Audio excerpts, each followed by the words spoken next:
The Age of Enlightenment, also known as the Age of Reason, was an intellectual and philosophical movement that dominated the world of ideas in Europe.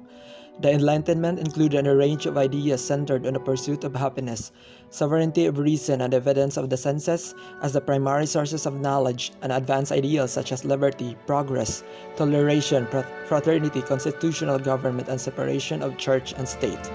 Enlightenment age has Francis Bacon, René Descartes, Cesare Beccaria, David Hume, Immanuel Kant, Gottfried Wilhelm Leibniz, John Locke, Montesquieu, Jean-Jacques Rousseau, Adam Smith, Baruch Spinoza, Voltaire, and Thomas Hobbes.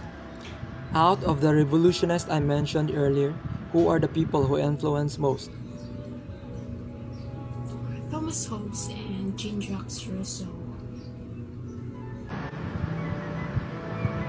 Locke. Hobbes was one of the key figures of the Enlightenment period. So I remember my mother always taught me about how my ancestors knew him.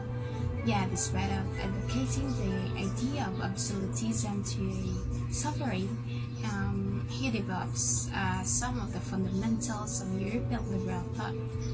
He even articulated a basic social contract theory that appeared in his 1651 work on, I think, that's Leviathan, so I think you're familiar with that. So he set out his doctrine of the foundation of states and the legitimate government and creating an objective sense and morality. Hobbes. His house was in Westport. He was a busy man, and my ancestors were so fascinated with him. Hobbes was an advocate of natural rights. In his moral and political philosophy, and if humans wish to live peacefully, they had to give up most of their natural rights and create moral obligations in order to establish political and civil society. And Rousseau, I saw him when I was a child.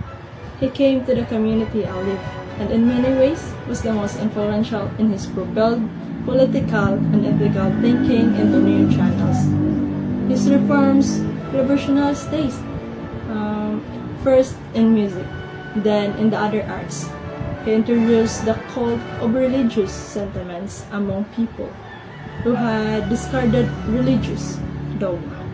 He opened people's eyes to the beauties of nature, and he made liberty an object of almost universal aspiration. When we talk about lack, here was a range of interests that an educated man would pursue, and its value in the outcome.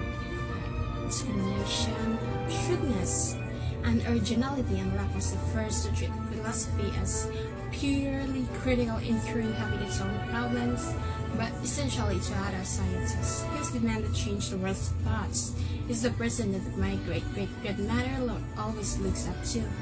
Locke also believed that the mind derives the materials of reason and knowledge from experience. Like, yeah, we all learn from experience. And liberalism, as a distinct tradition based on social contract, arguing that each man has a natural right to life, liberty, and property, and the government must not violate these rights. An important reason why my relatives looks up to Locke a lot, because he is something that could really create change.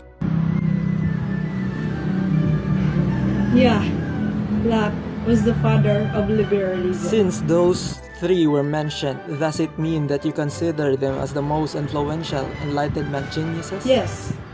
Do you think those people mentioned really contributed change? Yes. Do you think their thoughts will rule over centuries? Yes, it will. Philosophers and scientists of the period widely circulated their ideas through meetings and scientific academies, Masonic lodges, literary salons, coffee houses, and in printed books, journals, and pamphlets. The ideas of Enlightenment undermined the authority of the monarchy and the Catholic Church and paved the way for the political revolutions of the 18th and 19th centuries. A variety of 19th century movements, including liberalism and neoclassicism, trace their intellectual heritage to the Enlightenment.